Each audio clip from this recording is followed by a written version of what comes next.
By the way, we started a conversation, but it was interrupted. Yes, but I forget what about. Oh, it doesn't really matter. What were we talking about? To be honest, I don't remember when it was. What? I'm talking history. Yes, I know you're referring to history. Honestly, I don't even know. Hold on. Actually, I have a question. I was just reviewing some history. I'm genuinely interested in the initial settlement of people, across the entire planet. Are you knowledgeable about this topic, or have you perhaps read anything on it? Well, you can find plenty of Drobyshevsky on YouTube. No, it's just, it seems strange that on all continents, the development of people was roughly the same, so to speak, back in the day. Take the tribes of Native Americans, for example, and so on. Although how they even got there is also quite an interesting question. Indians. Where? To America? Yeah. Through the Bering Strait. No, I get that, but how did they? It wasn't there. The sea level was lower back then. If you just read how to say it, well, that all the settlement apparently originates from, well, Africa, right? I mean, that's really not a short trip at all. Nevertheless, it took several thousand years, No, well, yeah, but I'm just saying that roughly speaking, if you look at the civilizations there, you have the Incas or whoever, right? And well, the same ancient. Incas, Mayans, that's already medieval, not even. Well, sure, but what I mean is that civilizations more or less began to develop around the same time, correct? On planet Earth? Of course not. No? No, the most ancient civilization is Mesopotamia. That's modern day Iraq, Babylon, Assyria, and so on. And in parallel, just a little bit later, there was Egypt, however, the Incas and the Mayans. That's something like the 13th to 15th centuries. That's the Middle Ages and late Middle Ages at that. Well, I must have misunderstood. Those Babylon and Egypt, they were from the Bronze Age. And the Bronze Age itself was around 3,000 years before our era, you see. Therefore, the Incas and Mayans are much more recent in history. But the Egyptians and Babylonians, oh boy, that was 5,000 years ago. Man, I'm just really interested in that, I started getting into this history, specifically how it all began, how the population was, and so on. And then there's also the history of all the various religions, right? And here too, there are questions. When you study history through the lens of religion, you honestly don't want to believe in it. There's a true lack of understanding in that regard. Believing or not believing is from the emotional sphere, while history is from the logical sphere. No, how do you generally view faith? I mean, are you a believer or not? Are you referring to religious faith? Well, yeah. I'm an atheist. Ah, there it is. All historians are optimists, right? Or not? No, not all of them. Not all. There are some who are. Of course. Interesting. They're just people like anyone else. Some are believers, some are not. It's a personal choice. Damn, that's interesting. About Egypt too. I haven't read about that yet, actually. I'd be interested too. And they also had their own writing system, didn't they? It was probably the very first writing system, right? So what did they actually write about? The first writing system was in Babylon cuneiform. Oh, Egypt was a bit later. it's quite strange that for some reason at a certain period in time, the civilization in Egypt just vanished and, well, it shifted somewhere towards Rome. And, basically at some point it moved towards Europe, so to speak. But at that moment. all the ancient civilizations, they emerged from what is often referred to as the Fertile Crescent. That's the territory of the Middle East, North Africa, and Mesopotamia, the land between the Tigris and Euphrates forming a crescent. All those ancient civilizations in the East originated in that area. Well, what about the Chinese civilization? It seems to be a bit of an outlier. Look, why is it that Again, China came a bit later.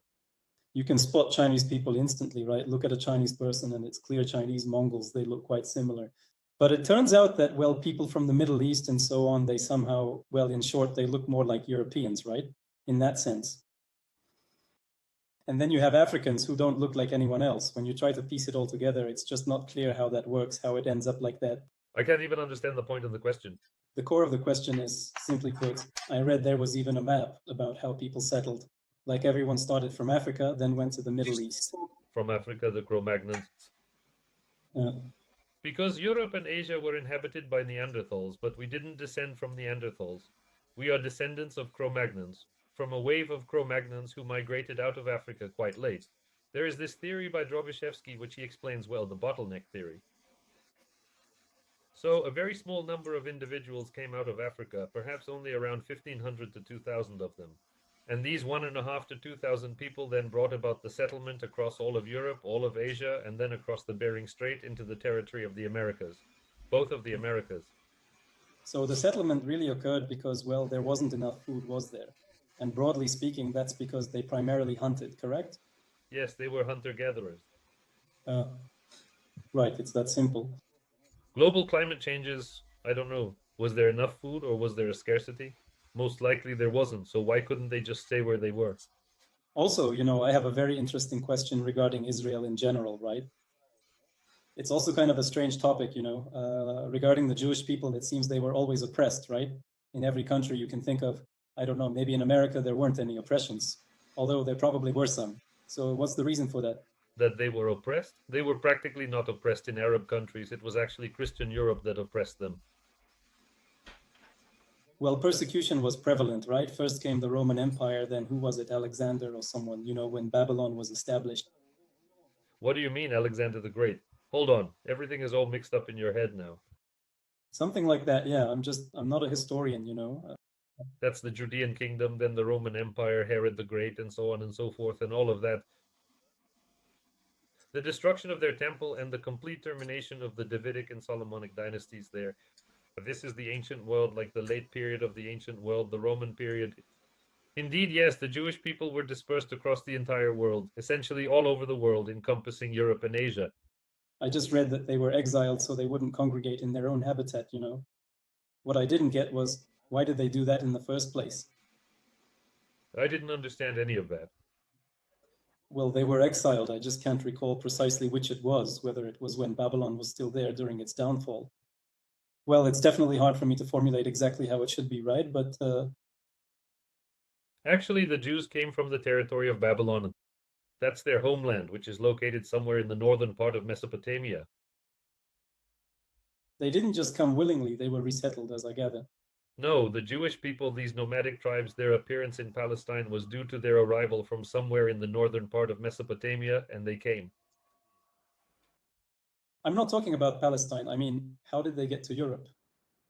Following the destruction of the Israelite Judean kingdom, once it had ceased to exist, some Jews remained in place, while others, as it were, became dispersed. So did they leave on their own or what? Well, yes, it seems so. Well, I just read something on Wikipedia that they were resettled. I just didn't understand the period in which that happened. In some places, they were resettled, in others, they left on their own. How many of those Jews could there have been? That's what I'm saying. It seems like they were chased out from everywhere over and over again for some reason. Come on, they weren't chased from everywhere. In Christian Europe, they were persecuted, of course. I'm just wondering, what did they do to get on everyone's bad side like that? Well, not for all. I repeatedly emphasize that in Muslim nations, the rulers weren't truly concerned with what religion one practiced as long as you paid your taxes on time, and the Jews were not persecuted there. However, in Christian medieval Europe, there indeed was widespread persecution. Well, then, roughly speaking, you yourself say they weren't persecuted. So why was Israel created then? And so, as a result, two different races of people were practically pitted against each other, so to speak. I mean, are we going to discuss the persecution of Jews in medieval Christian Europe or the establishment of the State of Israel? Well, the question of why is interesting, because it seems that, roughly speaking, the Jews were driven from their land, right? They settled everywhere, all over the world, so to speak. And then at some period, as I understand it, well, somewhere around the 17th, 18th, and subsequent centuries, on the contrary, an inverse process began when, from all these, let's say, countries like Europe, America, and Russia too, these frictions with the Jews started and they began to be constantly sent away somewhere. So in the end, they did it, and the UN got together. And if you look at that particular UN session, you'll see that. Which countries were for the creation of Israel, right? And roughly speaking, all the neighboring countries were against it. But the rest of the world, like even Russia. Yes, of course, they opposed it because these were already semi-secular Muslim states of long standing, and they considered that to be their own territory. And it proposed creating a state there for a different linguistic group, you see. Even though Arabs and Jews both belong to the same Semitic language family, their religious traditions differ significantly. So naturally, the Arabs did not welcome the Jews into that territory. But what exactly is the crux of the matter? It seems like it's, some kind of special deliberate action, I don't know, like to settle Jewish people there and then, roughly speaking, carry out certain actions to destabilize the situation and so on. It appears to be a concerted effort to create a new flashpoint. And that's what's called a conspiracy theory. What you're producing right now is merely a conspiracy theory. They settled the Jews there for what purpose? To create another hotbed of tension, perhaps? Yeah. But why? Who needs to create that? Who needs it? Everybody needs it. How could it be for everyone? When someone says everyone needs this, that's distinctly a conspiracy theory. Well, look, okay, Excuse me, this isn't. let me put the question to you differently. You have, roughly speaking, the OPEC countries, don't you? Those very same OPEC countries. And if you look, you'll see that, roughly speaking, America has sent its troops into almost all OPEC countries one way or another. And that's also, What are we talking about now? A conspiracy theory? I don't discuss conspiracy theories on principle. I'm making a diagnosis saying that this is a conspiracy theory. From the perspective of historians and psychologists, this is a change in the human brain. It's more aligned with medicine than with history. If someone claims that certain individuals gain from something, but then to the follow up question, specifically who profits, their response is simply everyone. That just means the person supports a conspiracy theory and nothing else. They need to seek help from the appropriate medical institution. well, in that case, your logic simply isn't very effective because it's difficult to say who truly benefits from it. And after all, who would really tell you that? When it's hard to tell who profits from something, that's exactly what a conspiracy theory means.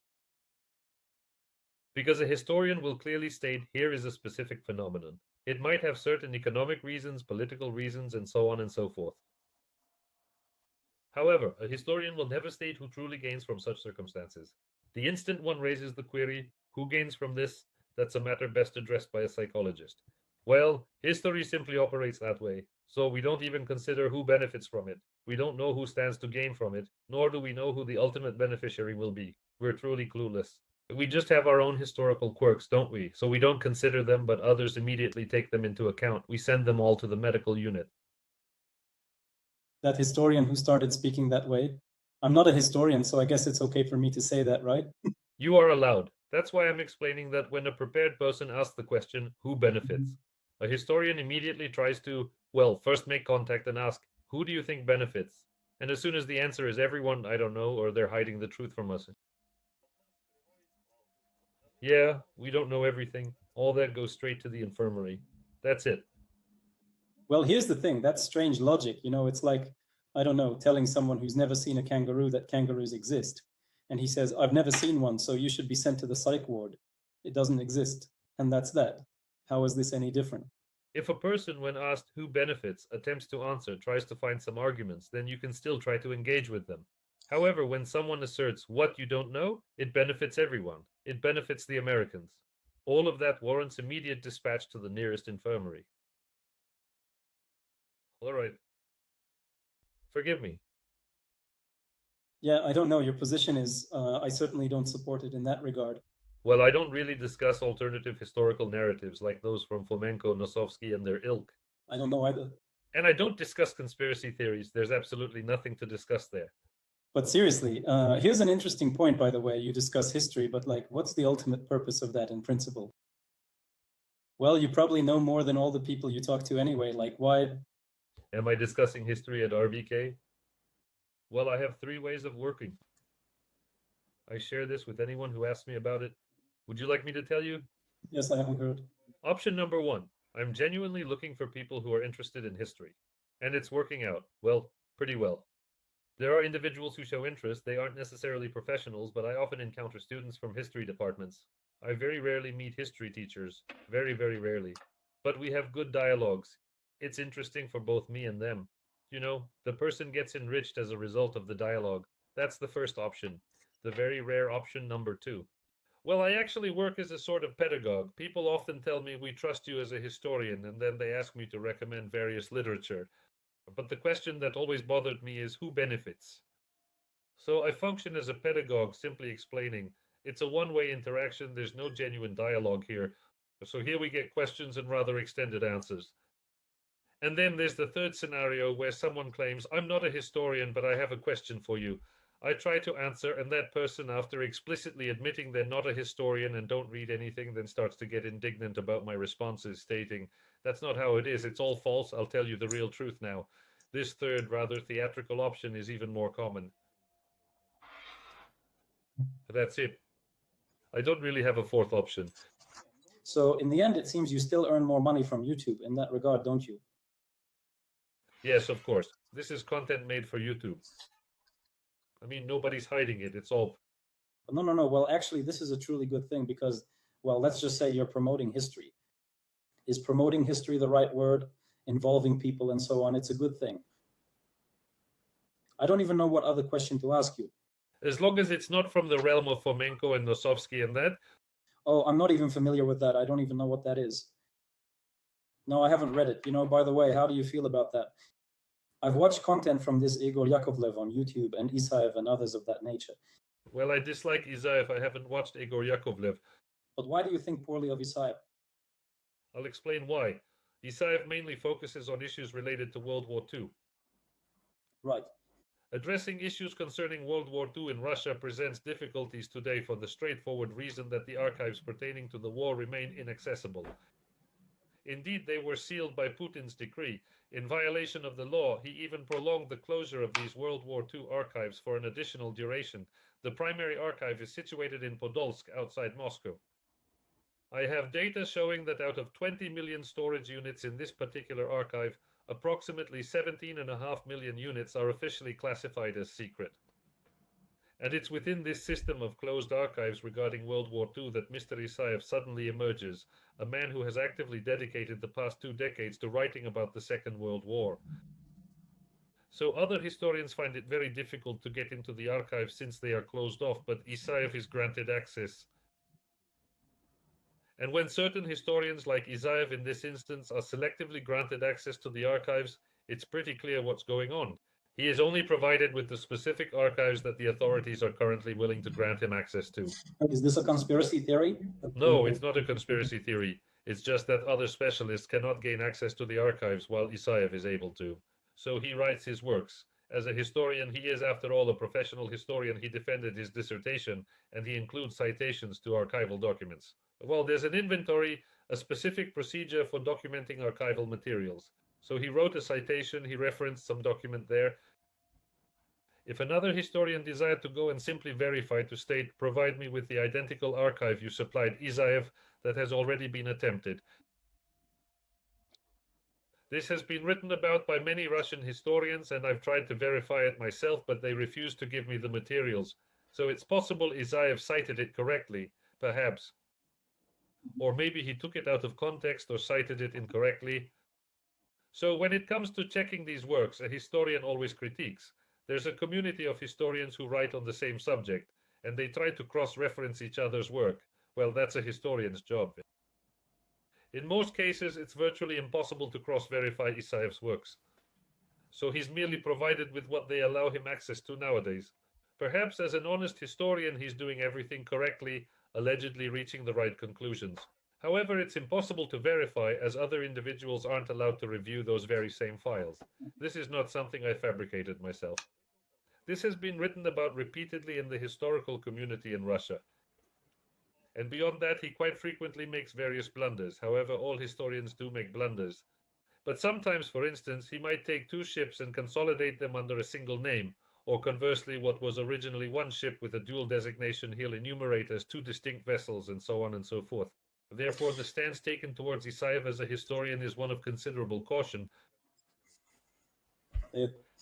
As for Yakovlev, well, I can't really say anything. Listen, here's another point. Regarding World War II, it's quite interesting how that initial phase unfolded, right? When essentially the front lines were breached, everything just collapsed and was destroyed and so on. And people are even still debating now, saying that the exact reasons why it transpired are unknown. So I just don't grasp how that could be, right? In other words, it didn't take place, roughly speaking, 1,000 years ago. And in theory, all that bureaucracy should be somewhere, you know. Well, there must have been some kind of telephonograms or whatever form they used for sending them, right? some documents must have been preserved between them, right? Like for what exact reason, so to speak? It all exists, but it's classified. You have to understand that. No, but how can it be classified? I mean, for example, there's Ukraine, the territory of Ukraine itself. Still, it's like, well, how to explain it? It has some, I mean, in the sense that there are certain parts to it, right? There might be, well, how should I put it? The center for all archival matters in the Soviet Union was in Moscow. In Ukraine, practically all of the World War II archives are non-existent. All the archives, including all the documentation and every record, were systematically sent to Moscow. We do not physically possess these archives here. You see, while the archives of America, Britain, Germany, and France are open and published, allowing us to precisely account for every German and Frenchman, detailing who fought where and how here on the Eastern Front, it's virtually impossible to calculate anything accurately. For instance, the most recent figure for those who perished stands at approximately 26 million. Last year, some State Duma deputy of yours came out and said that according to his calculations, it was 41 million. Historians are like, well, never mind. He stated that and he has some data there. Historians say, just let us into the archives and we'll at least recount. But nope, not a chance. Yeah, that's strange, really, because What's so strange about it? It's not strange. There's an explanation for all of it.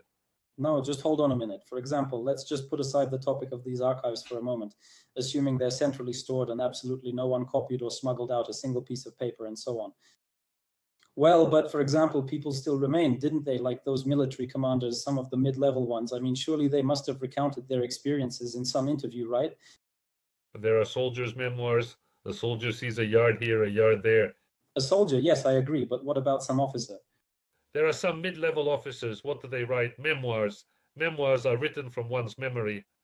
Memoirs are arguably the single worst source for a historian to rely on. So if there are absolutely no other sources available, then we'll consult the memoirs to see what was written. But memoirs are written 30, 40, 50 years later. What is the person basing them on? Did he carry his entire field archive with him? He sent all those papers where they were supposed to go. He's just writing from memory. Oh, this happened. Yes, it did. Maybe it did. How can one cross-check this? Memoirs are truly the most unreliable source there is. But still, there are people, for example, right? Well, just imagine I'm sitting there as an officer, roughly speaking, I'm writing like, oh, memoirs, right? What's in them? So the Germans attacked, and speaking roughly, I've got absolutely nothing. No ammunition, the tank is wrecked and broken down, that's all. I'm falling back, calling the neighboring unit, and it's the exact same story there. And that's at least some kind of basis, right? Something you can build on. Well, it is some kind of basis. That's precisely it. Some kind of. But what we truly need to uncover is the exact reason why. Perhaps the logistics simply didn't reach him at that specific moment. This means the ammunition wasn't brought in. Everyone else received their supplies, but he didn't. Or maybe ammo wasn't delivered to the entire front line. In that case, you have to find out the reason, right? And that requires counting everything. And you don't count based on memoirs, you count based on documentation. And as for the documentation, well, you absolutely must understand that any and all documentation is created by an individual, a person. First, a person can make a mistake in the documentation. A historian has to find it if that mistake is there. Secondly, in the Soviet totalitarian system, or any totalitarian system for that matter, and even in democratic systems, though to a somewhat lesser extent, all of this reporting is inherently distorted right from the very lowest level by the individual compiling the report. I happened to read the memoirs of someone at the rank of captain. I don't remember exactly, of course, so you'll just have to take my word for it, but it was someone at the level of a captain, a company commander, or something like that. And he writes that at the end of each day, he submits 3 separate reports on losses. 3 reports. The first report regarding losses, I submit that to the mess hall the following day. I mean, if I had 10 soldiers and one of them was killed, I would then have to order for 9, wouldn't I? I would need to write down that I require 9 portions for the following day, not 10. Correct? But since he knows for certain that one soldier has been killed the very next day, he still orders 10 portions, not 9. In other words, he's deceiving them. Why? And he frankly states that he is cheating the mess hall, because his soldiers are already underfed as it is. And this way there's an extra portion, at least for a day or two, until they realize I'm being dishonest. Well, the soldiers would receive a bit more of things like butter, fats, bread, and other provisions. And he continues to lie for a few days until perhaps some kind of inspection uncovers his deception. And in the initial report to the mess hall, he deliberately understates the amount of losses incurred because he requires those additional rations for the soldiers who are still alive and present. Second, he writes about the medical losses, about the wounded. He records the exact number of the wounded because a wounded soldier is sent to the medical battalion, and if he's recorded as having departed from this unit, he's also recorded as having arrived there. This serves as a double check. He left my unit and he arrived at the medical unit, so I write down the correct number of wounded. And as for the third report, God help me, I can't recall where the commander submits it at the end of the day, but in it he exaggerates the number of losses. So even if he started with 10 men and just one was actually killed, he'd still report 10 to the mess hall to get an extra ration. And then on a third entirely different report, he'd claim that 2 or 3 men were killed. And so all this documentation becomes perverted right from the very bottom, from the lowest levels of reporting. Then you add the Soviet system of padding numbers, shrinkage, losses, and so on. You truly have to sit down, painstakingly calculate, and thoroughly understand how everything operates. Memoirs, however, do provide us with This direction means we have to understand that even the documentation we might find in the archives has already been distorted at the initial level, and at what even higher levels it was further twisted is a mystery. Well, this Soviet practice of padding numbers is well known. That's why it's such a huge amount of work. And that's precisely why we need to open the archives, not merely read memoirs from individuals whose perspective was limited to a few kilometers. You know what's strange? It's as if, I don't know, I get this feeling that historians in the USSR generally didn't concern themselves with this topic, the topic of World War II, did they? Or did they, but simply? Historians were involved, but during the Soviet Union era, every historian had to be a party member. This was referred to as ideological work. And even if someone, let's say, a historian, found genuinely truthful information in an archive and intended to publish it, it still had to undergo the party's thorough review and approval.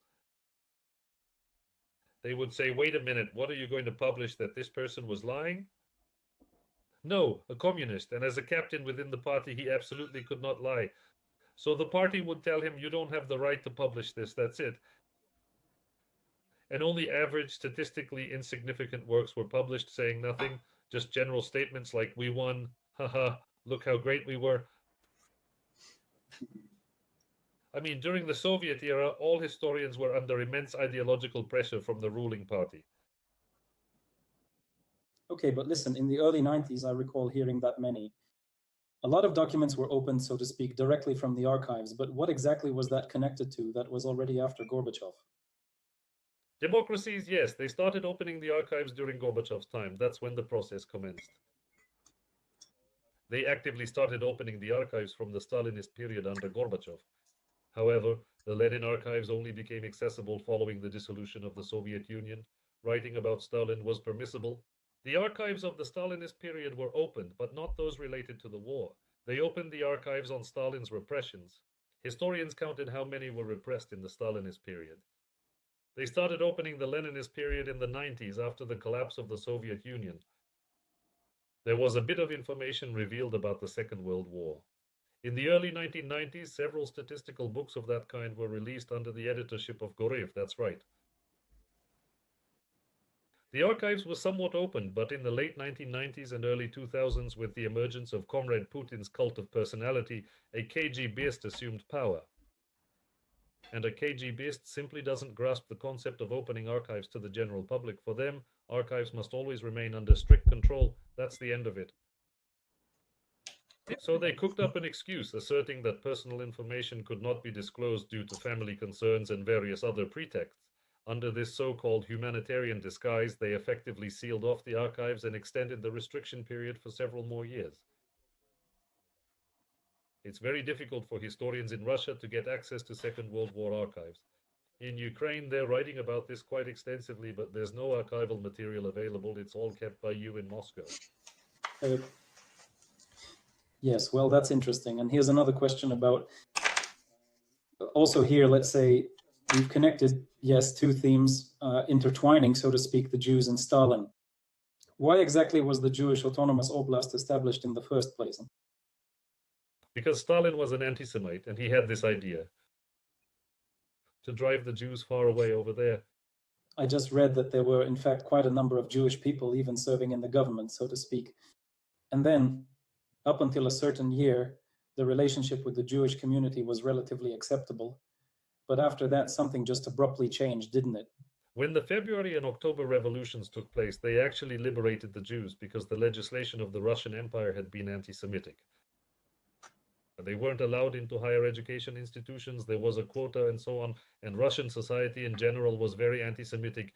Well, regarding the quotas, I actually believe the opposite was true, that nearly 20% of the students studying at universities or other institutions of higher learning were Jewish.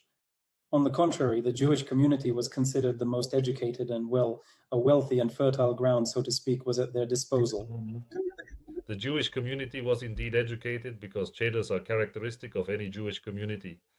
These are schools for boys where studying the Talmud is mandatory. The Jewish people have consistently dedicated an enormous amount of their time and resources to the education of their male children. That's absolutely certain. But Jews, particularly those who strictly adhered to Judaism, were barred from entering institutions of higher learning. If a Jewish person converted, meaning they were baptized, it cleared the path for them to pursue higher education. However, if there was any chance of identifying them as having once been Jewish, they were still often denied entry. Thus, there were certainly restrictions in place. All these restrictions were eventually lifted by the February and October revolutions, you see. Jews began to participate in a broader public life. Previously, Jews were solely engaged in trade and artisan work. Now they surged into every facet of life and activity. Furthermore, within the Soviet leadership under Lenin, there was a substantial presence of Jewish individuals. This fact is simply undeniable. However, with the ascent of Comrade Stalin to power, all these liberties gradually began to face restrictions. And after the war, the doctors' plot unfolded. The Soviet Union's top doctors were Jewish, and it was Jewish doctors who treated Stalin. But Stalin himself was already pushing 70. He feared they might poison him. This is rooted in conspiracy theories. And so the doctors' plot was already being prepared to execute this top group of doctors who were treating Stalin. Only Stalin's death saved them. Stalin. No, but about that, were they all exiled? Like, were all the Jews exiled, or how did that happen? Where? Or were they selected, to the Jewish Republic? Stalin didn't succeed in exiling them. In the Jewish Autonomous Oblast, the number of Jewish people is actually less than the average for both the Soviet Union and the Russian Federation. Jews are highly intelligent individuals and they simply chose not to go there. And to round up all the Jewish people, well, that's an impossible task. Stalin was a strong proponent of establishing an Israeli state in the Middle East. He clearly envisioned it as the absolute core of anti-Americanism in the region, a direct challenge to American influence. In the Middle East. Yeah, I've read about that too. But the Jewish state allied not with the Soviet Union, but with the United States. So that's one of the reasons for Stalin's anti-Semitism in the post-war period. But he was a blatant anti-Semite even before that? Well, who the hell knows? But here's what I don't understand. It seems that in many countries there's this attitude towards Jewish people, like they're... So, should I explain why Jewish people were treated badly in the Middle Ages? Well, I'm telling them that they were basically merchants, I guess. That's probably related. No, it's because they were placed in such conditions. What do you mean? Well, there was state-sponsored anti-Semitism in medieval Europe. This means Jews were prohibited from farming, simply forbidden to do so. So why was it that they couldn't? Why was farming forbidden to them? Many reasons. I can't say exactly why farming specifically. I don't know. I also read that farming. I mean, what difference does it make? But that's why Jewish people got into what? Into commerce, because agriculture was regarded as the very foundation of human existence, you see. However, craftsmanship and commerce were considered rather disreputable pursuits. Christianity held a very negative stance towards crafts and trade, but whom did Jesus Christ drive out of the temple? It was the merchants. So, officially, this perspective on wealth was regarded with negativity. Still, that didn't prevent individual priests from becoming wealthy, and the Pope from being one of the richest men on earth. However, the official church ideology promoted poverty. Right, moving on. Lending money with interest was not allowed in Christian ideology, usury, meaning what you borrowed is what you had to return. However, in Judaism, not only was the practice of lending money with interest permissible, it was actively promoted. So this, Among Muslims, I believe it's also forbidden. It's even part of their law. I've heard that in Iran, for instance, it's virtually enshrined in law that you cannot charge any interest. Is that really true, or is that the actual situation? I'm not up to date on Iran. I was simply curious. I recall something about it. They have their own shares, and the way it works is you acquire them, but they don't pay you interest in the usual way. It's done differently, so it's all legally correct according to their laws, you understand? In short. For Christians, the core issue with the Jewish people was that they had crucified Jesus Christ. This was the fundamental cause of such anti-Semitism. Consequently, Jews were expelled throughout medieval Europe, and only those nations that by law were not anti-Semitic, in fact, they invited Jews to settle within their borders. Examples of such nations include the Dutch Republic. The Dutch Republic, in essence, thrived on its Jewish population because those Jews who were exiled from France and Spain, some relocated to Holland, as the Dutch legislation was not anti-Semitic, and the laws of the Polish-Lithuanian Commonwealth. And so, a large portion of the Jewish population resettled in Eastern Europe. This was in the territory of modern-day Lithuania, Belarus, Poland, and Ukraine. There were a great many Jews here. This was indeed the primary center of Jewish existence in Eastern Europe. The legislation of the Tsardom of Muscovy and the Russian Empire was extremely anti-Semitic, starting from the time of Ivan the Terrible. And so the Jewish people found themselves caught between Western Europe and the Tsardom of Muscovy in Eastern Europe, where they were able to peacefully engage in activities like usury and various crafts, among other things, and notably there were no significant religious conflicts during that time. Of course, there were some during the Boden-Khmelnytsky uprising and so on. All of this has an explanation. But while Jews were being persecuted in Western Europe, they found a safe haven in Eastern Europe. Well, that's a very interesting point. It really turns out that the Jews are quite a distinct nation. In short, they have many people who have achieved great things, such as Einstein and other similar personalities. Although I don't recall exactly, I think their current population is about 14 million Jews worldwide, so it's a relatively small number. But then who do you consider a Jew? You see, Einstein considered himself a Jew by origin. What does it mean to be a Jew? A Jew is an ethno-religious group, a community of people who practice the religion of Judaism. If you stop practicing Judaism, you stop being a Jew. An ordinary secular person, just like Einstein, was of Jewish descent. He didn't frequent the synagogue, nor did he delve into the Torah. So how can he truly be considered Jewish? In what sense was he Jewish? He was of Jewish origin, but he probably considered himself German. Rothschild, I believe, is also Jewish. I was just talking to a Jewish person. He said that Rothschild, invested a huge amount of money in what's happening in Israel over there on that land. What do you call it? Essentially establishing plantations, implementing irrigation systems and similar endeavors, that sort of thing. A portion of the Jewish community continued to be Judaists, while another portion embraced secular views, and as such they ceased to be considered Jewish. Well, meaning that they are Jewish by background. This is because Jews are an ethno-religious group that has been very insular for all of history. You cannot convert to Judaism. You can only be born into it. Well, why not? It seems like if you convert to Judaism... Judaism isn't Jewish. The non-Jew cannot convert to Judaism. Interesting to read.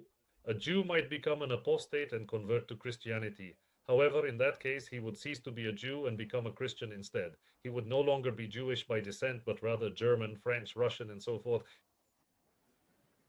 He is of Jewish origin, but our origins are also different and mixed. We are all essentially half-breeds.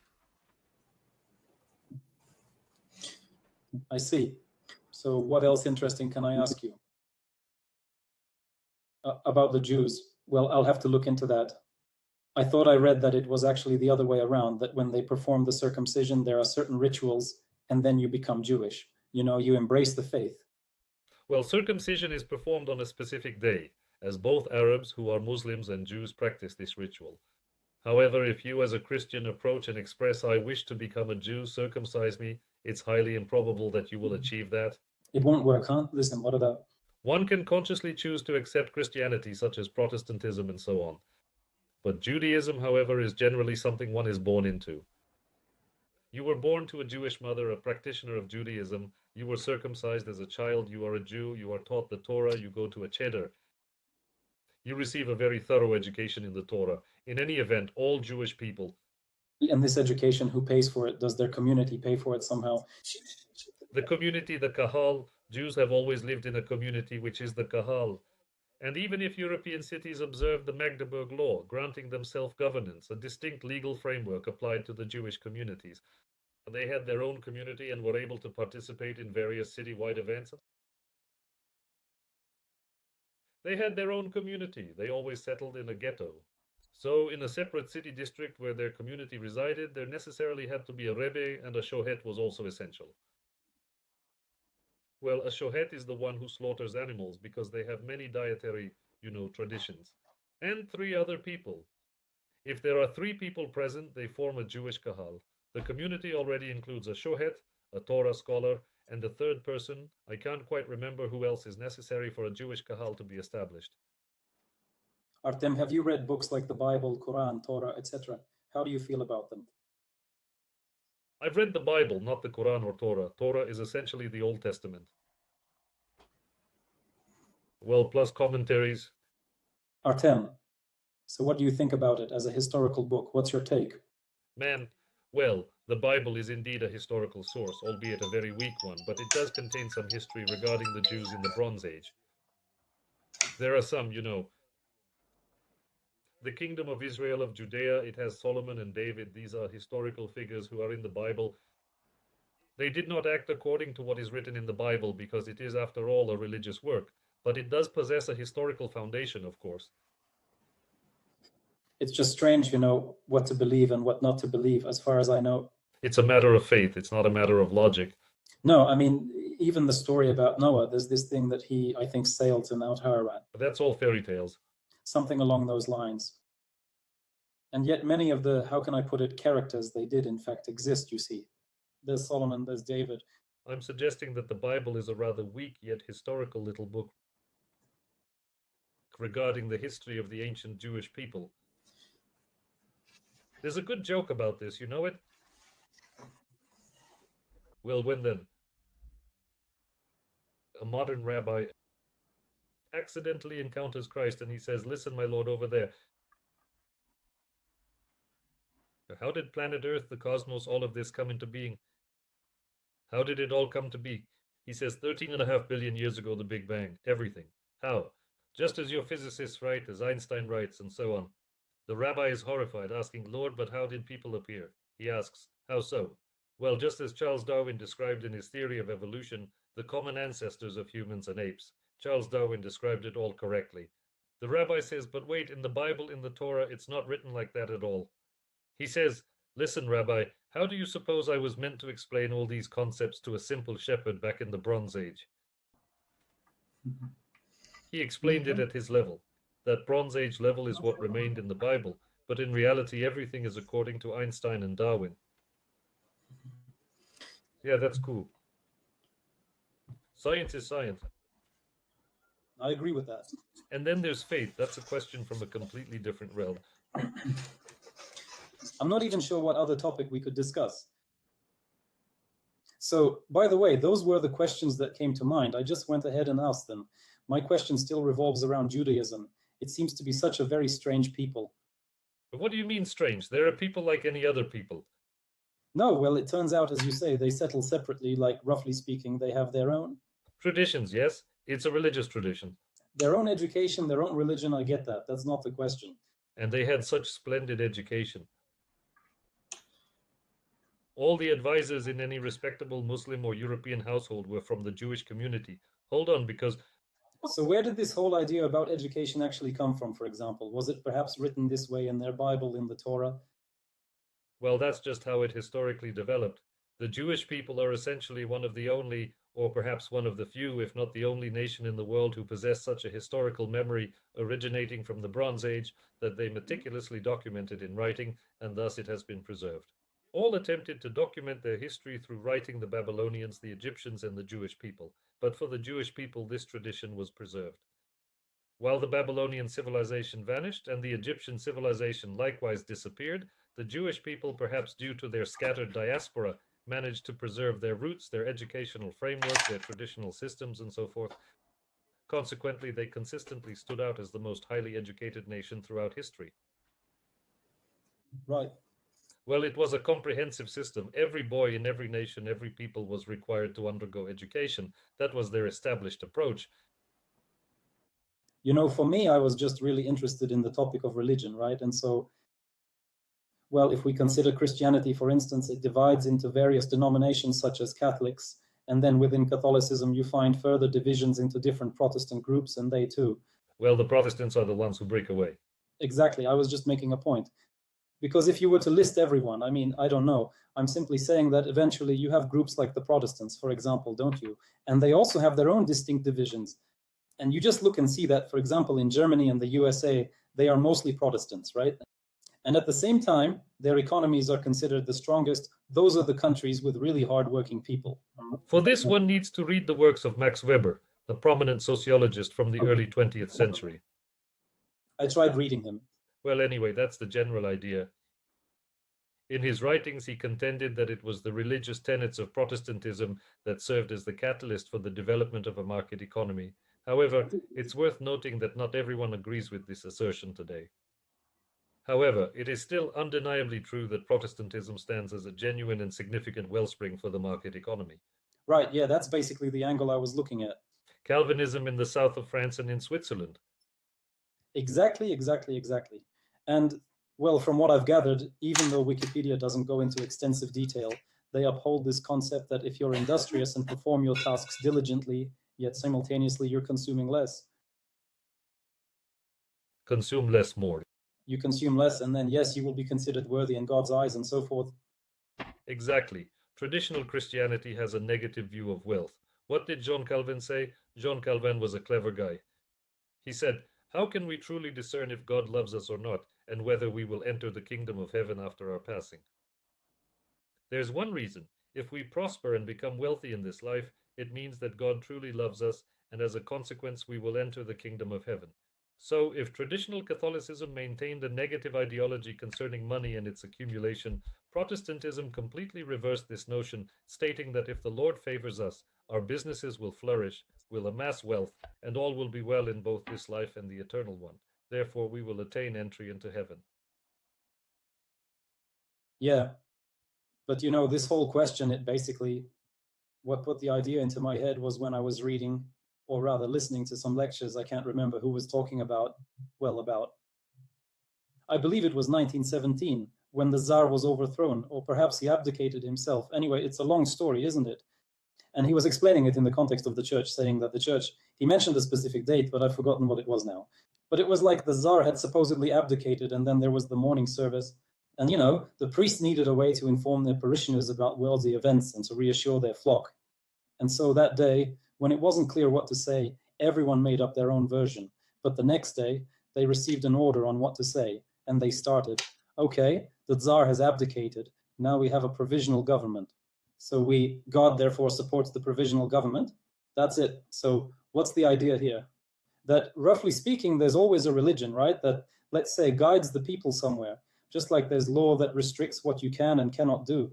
Religion, on the other hand, tells you what you should do. Well, just like with the Protestants, right? That you have to work a lot and eat little, then you'll be, as it were, pleasing to God.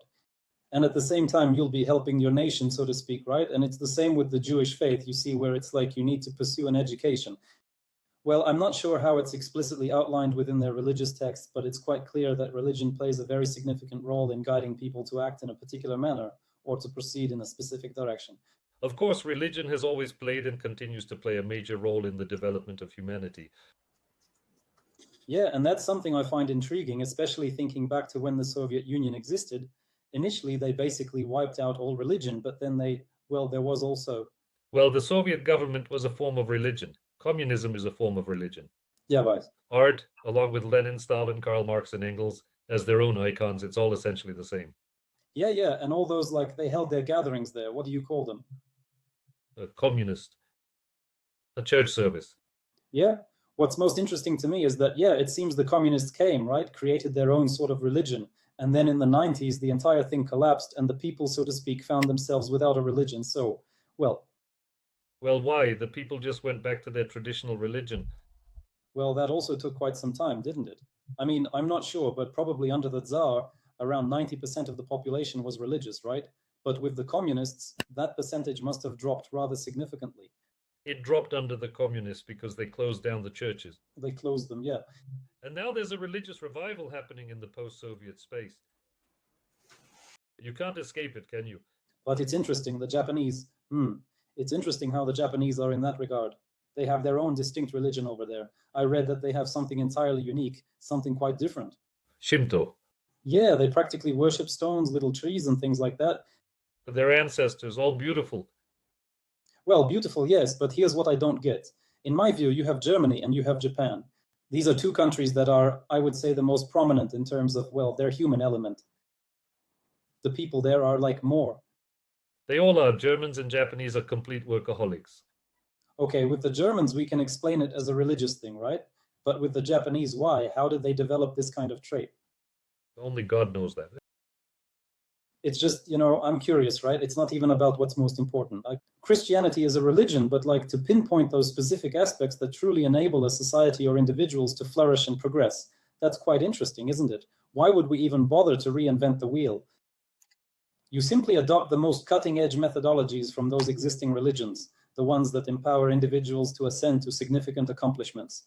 And you can also, apply all those principles and ideas to your own life and situation. So, yeah. Anyway, that's the deal. Basically, everyone should read Volodar Ovchinnikov, a Soviet journalist. He explains it all very well. What does he write about?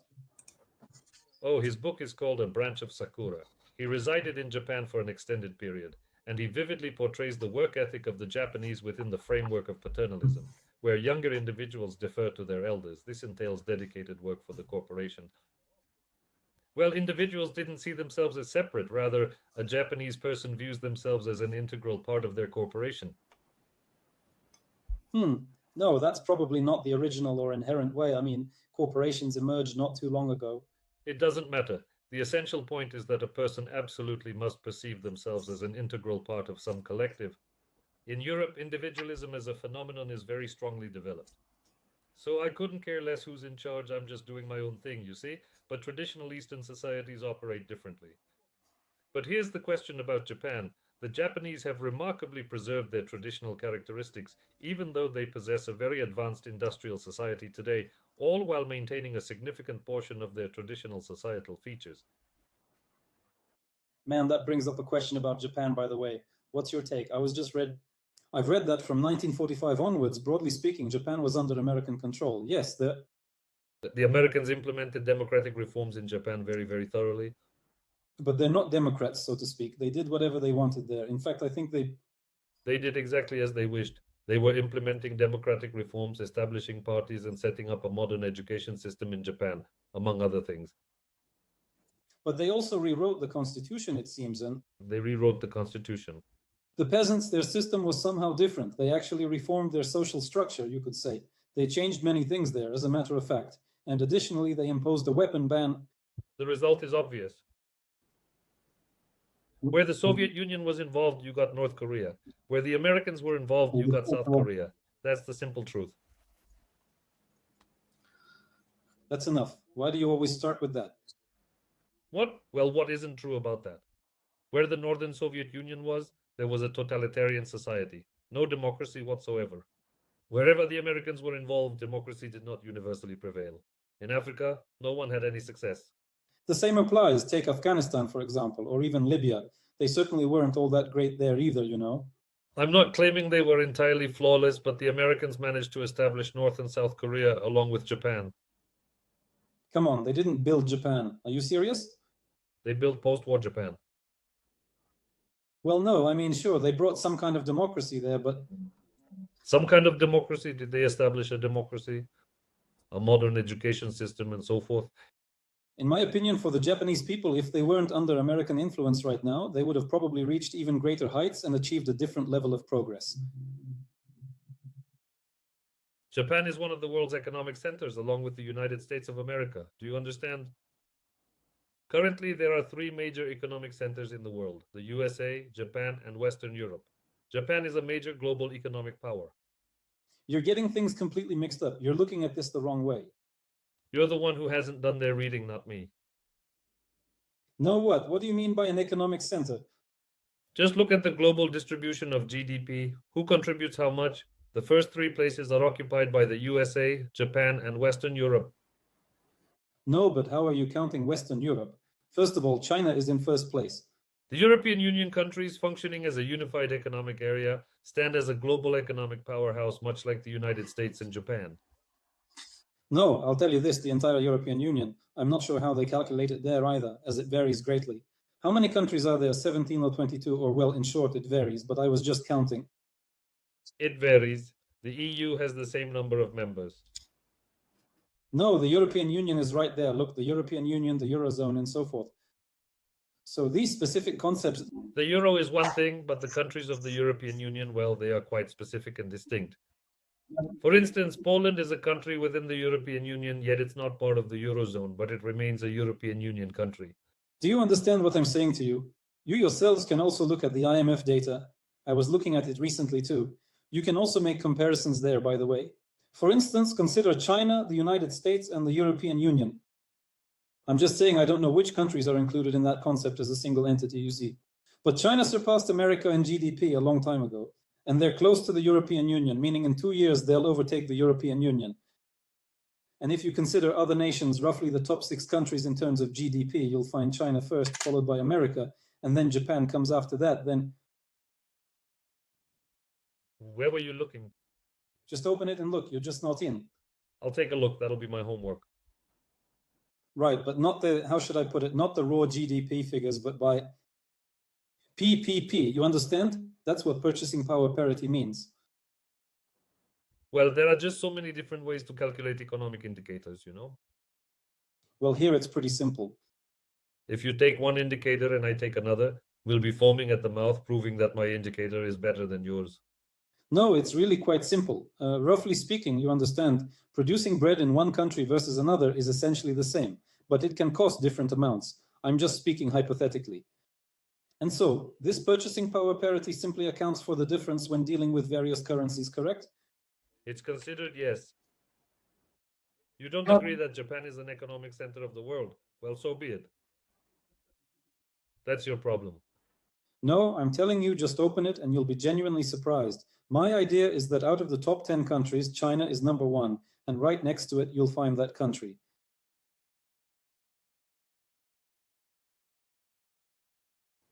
India, isn't it? And Indonesia is a little further along. Its GDP is somewhat less. I can't quite remember its precise position, but all these Asian countries, indeed, including Japan, I concur, are part of it. And I actually believe it might even be third, or something along those lines. Yes. But it's far from being the center. That's all in the past now. The center is moving to China. But it's essential to grasp why China has become a central hub. China merely serves as a manufacturing base where Americans, Koreans, Japanese, and Europeans submit their orders. That's enough. If you just open YouTube and search, you'll see in China. They've established several of their own companies, for instance, Xiaomi, which are quite reputable. All the other orders originate from Korea, Japan, the United States, and various European countries. Man, seriously, you simply, I'm telling you, I'm just trying to say. All right, I'm no economist. I hold up my hands. You are correct. Are you happy with that? It's not that I want you to acknowledge me, you know, or just simply admit that I am right. I'm simply stating the facts, for example, that 1 out of every 3 cars is manufactured in China. And so... Yes, it is manufactured there, but it's an American, Japanese, Korean, or European car. It's just manufactured in China. No, they have a whole mountain of their own brands and... Well, thank God they have a mountain of them. Does anyone even buy that mountain? Of course they do. Well, thank heavens, let them purchase those. I personally prefer to drive German manufactured vehicles from Germany. Yeah, I understand. I'm just getting at the fact that, well, there are so many factors here. I'm simply stating that I'm interested in the economic aspects. Well, you have to look at certain economic parameters. I look at GDP, while you focus on a different one. The GDP specifically from the IMF website. IMF? I've already raised my hand to you, and I can do so again a couple more times. I'm not an economist, so I might be mistaken. I'm a historian. I don't particularly follow the IMF statistics. Let them be as you wish, for God's sake. What do you mean? I don't want to. You're a historian yourself. You don't just declare, I want it to be correct this way. It simply is the way it is. As a historian, I can explain it to you, but as an economist, I'm not really one. I have a basic education in economics, but here I can raise my hands for the third time. I understand. I'm not really sure what else interesting to ask you. I've probably exhausted you with all my inquiries already. If you have a good question, I'll answer it. If not, Well, I don't know whether my questions are good or bad. What questions do I have? whatever you have. You can ask a bad question, I'll make it a good one and answer that. No, I think I'll save some up for next time. Thank you very much. It was great talking with you. Have a wonderful day.